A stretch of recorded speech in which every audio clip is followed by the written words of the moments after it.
Virtue Testing is a California incorporated organization. It's a 501c3 tax-exempt nonprofit. That means all donations paid to VT are tax deductible. VT was founded on simple concepts like curiosity and community. We service 3 centers of excellence. Education is to offer the community to speak, collaborate, hands-on learning, and grow. This helps our community members to amplify their skills to advance their professional careers. Charity is to offer fiscal sponsorships to groups and missions who do not have non-profit legal status. We enable them so they can start accepting tax-deductible donations without having to build and maintain non-profit legal status. Innovation is to work with our partners to crowd test new security platform integrations. We believe state-of-the-art technology can and should be accessible by anyone. We build partnerships with other organizations to collaborate and enhance experience for our members. Join our new VT Cybersecurity Researchers Program. This initiative allows cybersecurity researchers to beneficiate from VT's network. Through this program, researchers will access community support, knowledge base, and reach a large audience. This will enable promotion and feedback on your project. Through our diverse community, you can leverage business and financial partners, or simply brainstorm ideas with peers. We are only accepting a limited amount of applications. Email contact@virtuallytesting.com if you're interested. Virtue Testing has launched a new weekly channel broadcasted every Friday at 4 p.m. Pacific Time. It will be recorded and available on Virtue Testing Foundation's YouTube channel.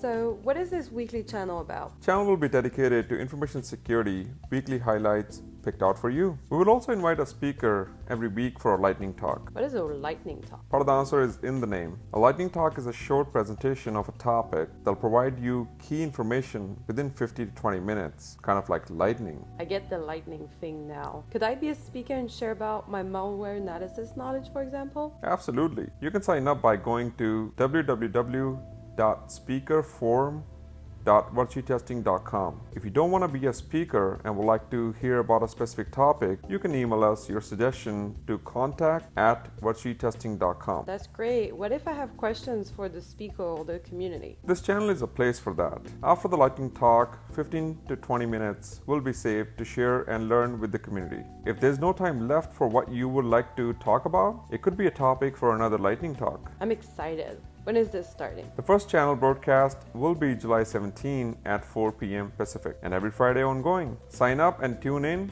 by visiting Virtually Testing Foundation LinkedIn page. Hello everyone, welcome to our first session of Friday Information Security channel. For more information, please click on YouTube link posted in chat and show notes to learn about this channel. All right, first and foremost, this session is being recorded and will be available on our YouTube channel. All announcements and collateral such as slides, recording, etc. It will be available on our LinkedIn event page. So one thing to make sure, you do want to go ahead and click on attending for this LinkedIn event. We have received a lot of complaints and feedback that once the event has been passed, people can now see the YouTube on-demand session or the slides. So please go ahead and make sure that you have clicked on attending on our LinkedIn event page. Start by giving you a brief this week InfoSec news, then we'll have a lightning talk. What that means is 15-20 minutes, we'll pick a topic, we'll talk about it. If you guys like it, we'll spin another session, complete session of 60 minutes. If you still like that topic, we'll spin that into a 4-hour workshop. If you still like that topic, we'll spin that into a day workshop. And then we'll wrap up today by opening up chat Q&A to the community. Well, my name is Victor Monga. I spent a lot of time updating my LinkedIn profile, so I'm not gonna talk a whole lot about me here. So for those of you who are interested in learning more about me, please go ahead and connect me over LinkedIn or Twitter. As you can tell, I am an Iron Man fan. With that, I'm gonna pass it on to Mr. Michael Wiley. Michael? Thank you, Iron Man. I appreciate that. Quick background myself before we dive in. I am the Director of Cybersecurity Services at Richie May Technology Solutions. Former DoD contractor, haven't done that in a while. Former business owner prior to joining Richie May Technology Solutions. Do some volunteering with the Marine Corps Cyber Auxiliary Unit. avid cert collector, TPN assessor in the media entertainment industry. I head up the Los Angeles office, or what used to be the Los Angeles office. Now it's my home office due to COVID-19. And work with a lot of studios and vendors that help make the movies that we get to see on the screens or from our homes now, and hopefully one day back at the theater. Victor, you want to talk a little bit about some of the news here? Yeah, I want to start off for our Mozilla Firefox browser fan club. So Mozilla used to have a lifespan of TLS certificate for about 825 days, which is about 27 and a half months. Now it has been reduced to 398 days, which is a little more than 13 months. So starting September 1st, 2020, Mozilla will consider a new TLS cert invalid with expiration days further out than 398 days. What that means, quoting my friend Murray, keep in mind that certificates are information, just a metadata about the keys. So you do want to consider it is the security of the keys, not the certificates, that is important. So you can consider something like automating those certificate rotation and making sure they are being published and using maybe in-house certificate authority. So that is the news for those who are using Mozilla Firefox, and keep that in mind that lifespan has been reduced to 398 days now. Cool. And then the other thing that happened this week was Microsoft released some patches. Most notably on July 14th, they released a patch for CVE 2020-1350. I know my company sent out a press release about it. It was big in the news this week. It's a critical vulnerability in DNS servers. The vulnerability, funny enough, is 17 years old. All current versions of Microsoft Server, all the way back even to 2003, are affected. The vulnerability ended up earning a CVSS score of 10, indicating that it would allow full remote system compromise without any authentication. What else? I thought the other interesting piece is that I was looking up about this was that the attackers, essentially, they can trigger the DNS query if the server was not overly permissive, and they could just essentially trigger a DNS query with a user going to a web page or sending a victim an email. And then the victim's DNS server would query the attacker's name server via UDP. But because the query wasn't proper or truncated, what would happen is that it would then fail back over instead of UDP to TCP. And then when it gets response back, essentially the payload from the attacker is in part of that response from the query. So it was kind of interesting that it's 17 years old, that it was made news, as well as it was fairly easy, or is fairly easy, for attackers to exploit. And I know a couple different governments that we work with, government entities, and they were all over this, trying to patch. Even till today, they're still working on some of this stuff. Second thing was Twitter. We probably saw this a day or two ago. It was in the news that Twitter was hacked. Bill Gates, I think Tesla, some big names, VIP accounts were compromised. We don't still know a whole lot about this, but what reports have said is that the attackers earned nearly $120,000. Kind of sounds like a lot, but it also doesn't sound like a whole lot either when you've compromised Bill Gates' Twitter account, Barack Obama, etc. So not as profitable as ransomware, but the scam that they did put out was $120,000. It netted them, as that's what the estimates are saying. FBI got involved, other regulatory agencies got involved. Essentially what we do know, or what people are saying, is that it was mid-level employees that had far too much power over site-wide admin tools. I did think it was interesting that Donald Trump's account was not compromised, but the reports that I did see were that there was a lot of additional security controls on his account because of some of the past incidents. If you remember 2017, a security contractor deactivated the president's Twitter account. And so they had to put a lot of additional things in place to kind of protect that. So that's my guess why his account was not compromised, but Barack Obama's and other celebrities were compromised. That concludes our InfoSec news. And I think, did you want to touch on this one, Victor?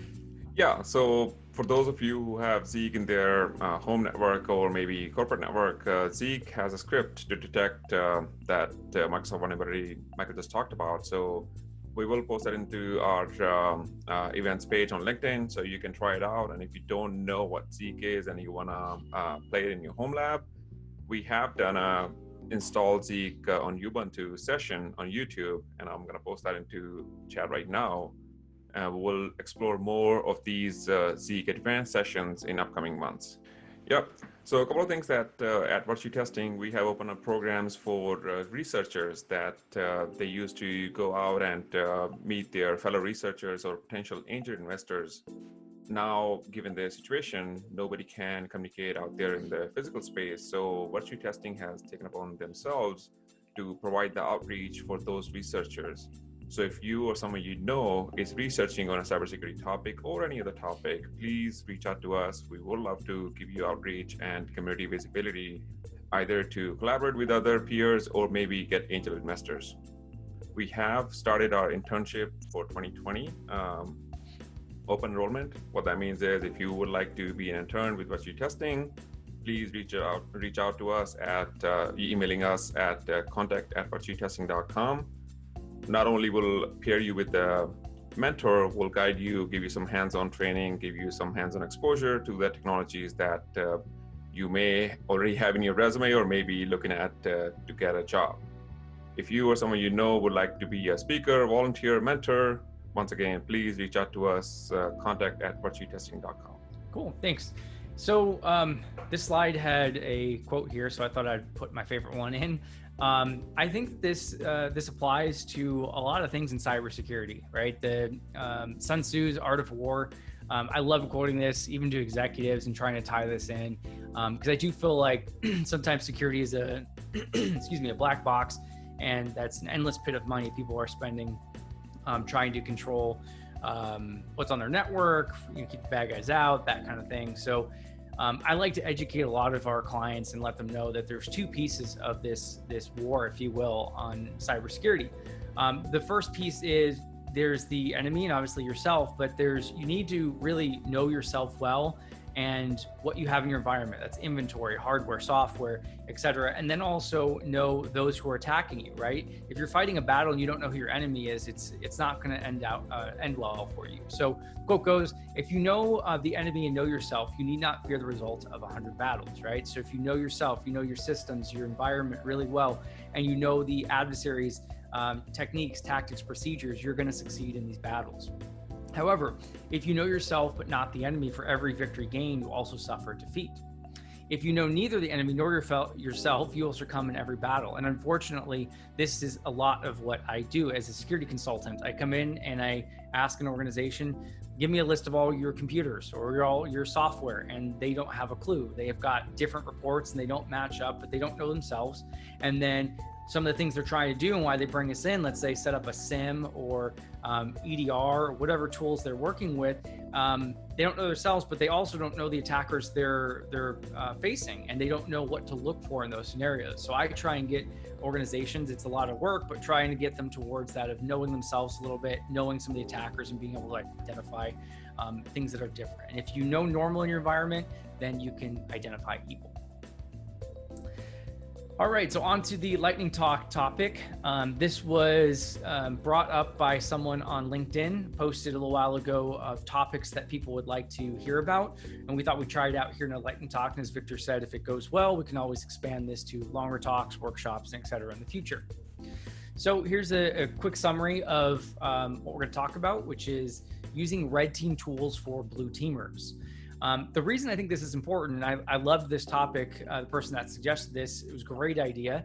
I use red team tools all the time for my activities in securing environments. And I used to, for those of you who know me, I used to be a red teamer, diehard red teamer, pen tester, and now I'm a recovering pen tester and mostly a blue teamer. So what that gave me though, is that I was able to see the other side of the coin. I was able to see the attacker's mindset, the tools, the techniques, how things work throughout an attack lifecycle. And I feel like a lot of people who get into defending and they don't go the pen testing route or have any experience doing pen testing is that they don't get to see that that other side of the coin. And so you are trying to win a war, not really knowing anything about your enemy. And so not saying all of you should go out there and become pen testers, but I am saying that learning some of the tools and techniques that the attackers use and being familiar with that will give you a much better chance at succeeding. So these tools that the red teamers or pen testers or attackers are using,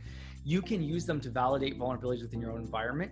You can understand how the attackers use those tools, and you can start thinking like an attacker, right? It's not just click a button and exploit, or it's not all writing, Python or C++, right? Some of these tools are a little bit more built for you to check a couple of boxes or enter a couple of variables, and you can essentially attack an organization or a system. And so understanding how that works and how some of these tools that are a little bit less built from scratch, there are some commonalities that you can look for in your environment. So I think it gives you a great insight to defending your organization, having that insight into the attacker and knowing the enemy. So for example, if you were to learn a tool like Empire, right? And Empire, if you haven't heard of Empire, it's similar to Metasploit. It's a exploitation framework.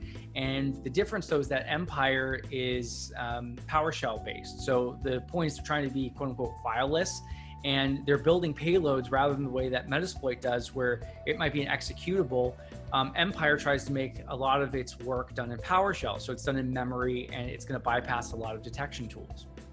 So if you've played with Empire, first you would identify that and say, oh, wow, this is all being run in PowerShell. I didn't even know there was exploitation frameworks out there doing that. And then you'd be able to learn some of the workflows the attacker has and some of the different outputs. So you might see, oh, it's not just PS1 as an output, but I can make this HTA file. I can make this different types of binaries, and you start seeing the different options that these exploit tools make.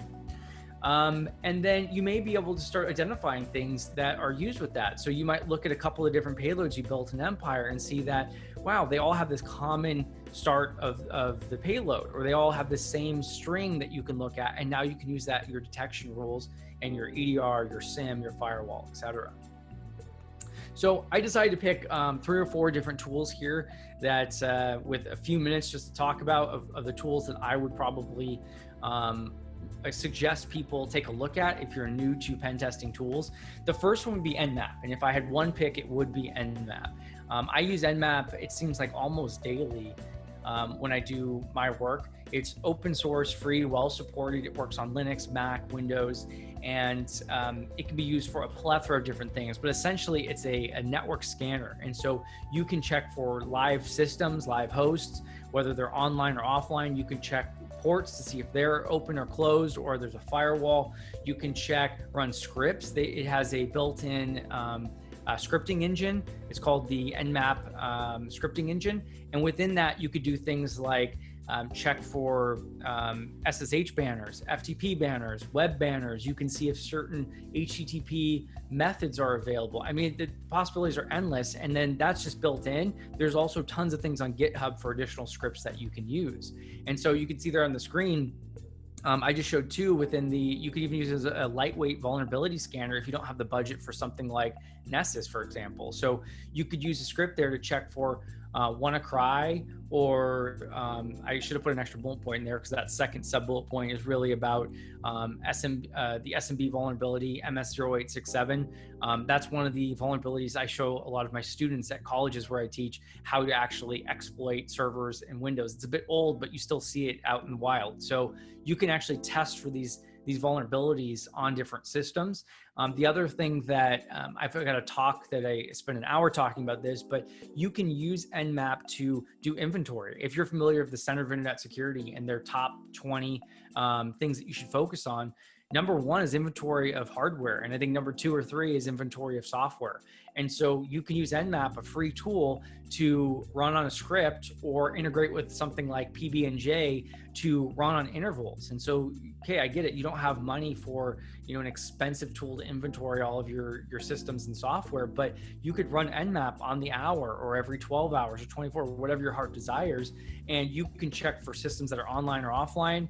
You can correlate that to your known inventory. You could check for new ports that are open. So all of a sudden, a desktop now has port 80 open. That's unusual for desktops. And so that flags as an item you need to go look at. So you can automate some of that inventory control. The second tool I'd probably learn is Metasploit. It's the closest thing you can get to a point and shoot type exploit tool. You won't find any, bleeding edge exploits out there, like the one we just talked about with SigRed. It's 17 years old, so maybe you'll find that one there. But a lot of times it takes a little while for it to get developed and then incorporated into the builds within Metasploit. But you get some pretty good exploits and they're pretty stable. Whereas if you go on GitHub or elsewhere to try and find exploits, there's a good chance you're going to crash a system. Metasploit can be a little bit safer. And then it also can integrate with Nmap. So you can have run Nmap, inventory all of your hardware, or all of your systems, I should say, and then all the ports that are open. And then you can run Metasploit scripts against all systems in my environment that have port 22 open or 21 or whatever you'd like. But it kind of keeps a database of all your systems that are online and which ports are open so that you could do further exploit attempts. One thing, again, going back to the whole point of this, of using red team tools for blue team operations, is here's a homework thing. Go out there and use Kali Linux. It's got Metasploit already on there for you, but take a look at the Metasploit PSExec module. So they make a module that if you were able to dump credentials using a tool like Mimikatz or whatever way you did, if you have these hashes from a Windows system, you could plug them into the PSExec module and you never need to crack the hashes. You just log in using pass the hash.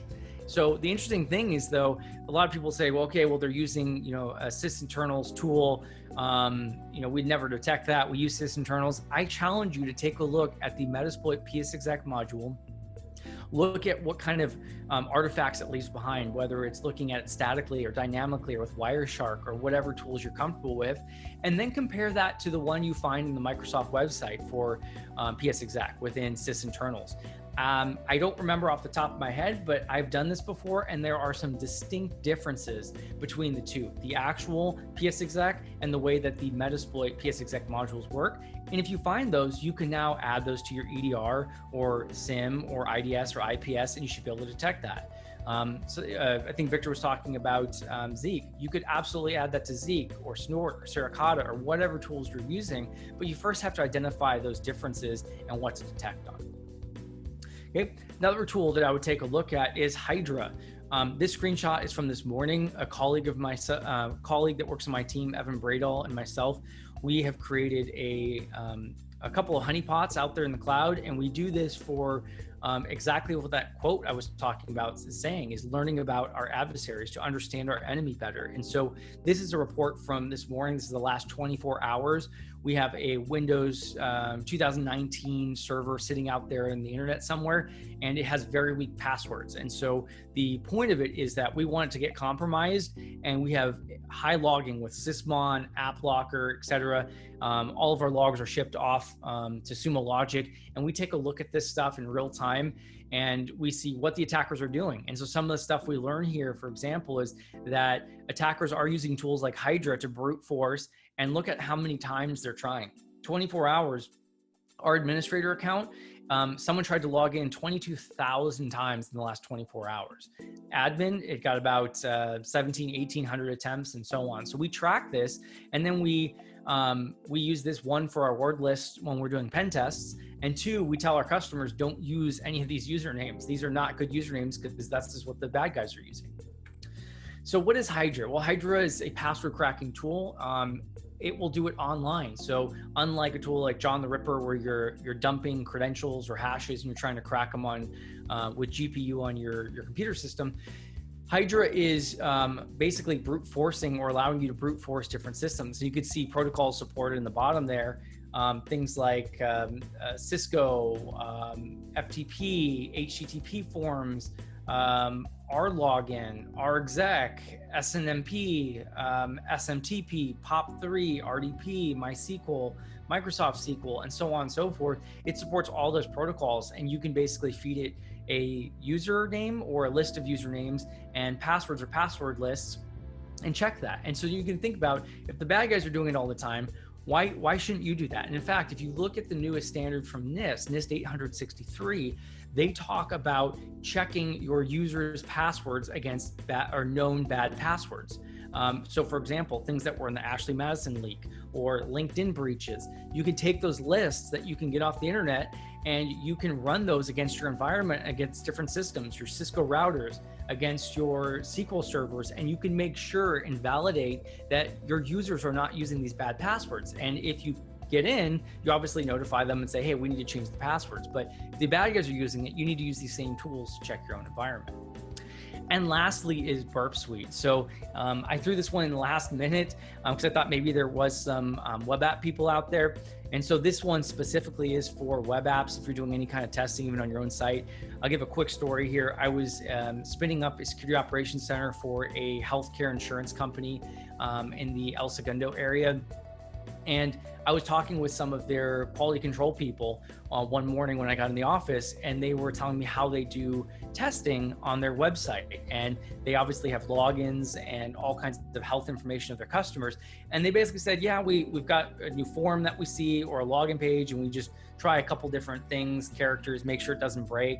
And I kept digging and digging. I was surprised that they didn't have anything like Burp Suite where they could automate this. Because if you're sitting there on your keyboard and trying, let me try username of admin and password of admin, let me try a couple of things, you can only do so much by hand. But if you were able to automate some of this stuff and test this and fuzz it, and I asked, well, what about fuzzing? Are you putting in weird characters or too many characters? And they said, yeah, we've got a checklist of 50 things or 30 things we do. And immediately I kept going back to Burp Suite of like, you guys haven't heard of Burp Suite? This is exactly what you want. You could use something like the sequencer to the sequencer module, and you could essentially give it all kinds of different data, and you can just shoot it at a website or a form or whatever you're trying to test. In a matter of seconds, you've tested 10,000 different combinations instead of trying 50 different combinations over the course of a day. So a lot of different useful modules in that. There's some great training on Burp Suite, but if your website is more than just informational and you actually have any kind of customer data or anything sensitive that you want to protect, I would start playing around with Burp Suite and start testing your own website, obviously with the right permissions, but go ahead and take a look at the different modules and spider around, see what pages you might find some things and some documents that weren't supposed to be public, and you'll be able to identify those before the attackers will. So those are my 4 tools. Again, Nmap, Metasploit, Hydra, and Burp Suite. Those are kind of 4 tools if you're new to playing with red team tools that I would take a look at. All of which are on Kali Linux. So if you just go download the newest distribution of Kali Linux, you've got those and you can play with them. You don't need to set it up. But those tools can give you a lot of insight to the way the attackers are using them, how they're going after, whether it's a web application or a remote desktop interface, or maybe just your network in general. And so then you can start seeing that. And the other cool thing, I think it was an aha moment to me when I started switching from the red side to the blue side, was that I was playing Capture the Flag at a conference, and traditionally I was always on the red side. And I finally decided, let me go to the blue side once and see what this is about. I had never played with the SIM. They had Splunk. And what I was doing is I was watching on the blue side, they had the red team do attacks, and the blue team would look through Splunk and try and find how they were attacking or what they were doing. And I'll never forget this for the rest of my career. At that moment, I saw across my screen different web requests, and in the user agent string, it said Nmap scripting engine. And I raised my hand and asked, someone who was working there with Splunk, and said, what is this coming from? And they said, it's coming from an Nmap script. And I said, wait a second. But with Nmap, first of all, I was shocked that it's showing itself in clear daylight. Second, I said, well, what if you do the flags? There's specific flags within Nmap to run in stealth mode. And it'll do things like run slower and do the full handshake, or half the handshake, so it's not so suspicious and you won't log what happens. But in reality, a lot of those things that the manual said, or that I had learned during pen tests from other people, hearsay, articles, blogs, websites, was not accurate. And the thing that was most concerning is that I had been doing pen tests for years and didn't realize that the user agent string in my tool running in stealth mode was saying Nmap scripting engine. And immediately it was an aha light bulb moment that I thought, I need to start looking at all my tools as a pen tester from a blue team perspective to get better. And I need to learn how to change these things. But I think a lot of pen testers, attackers, there's obviously nation states that are very good, but a majority of those who are attacking you and the script kiddies and just hitting you from all angles, they're not taking the time to do this stuff. And you can easily, by using some of those red team tools in a blue team environment and running them against your IDS, your IPS, static analysis, dynamic analysis, look at it on the network level, find ways that you can detect the use of those tools, and you'll be a far better practitioner going forward. With that, Victor, I'm going to pass it back over to you. Awesome. Well, I'm going to open up any questions from our attendees, anything that we have talked about so far about Nmap, Metasploit, Hydra, Burp Suite. Any questions about Michael's career or why he chose Batman as his favorite character? Hey man, open questions right now. So let's start with that.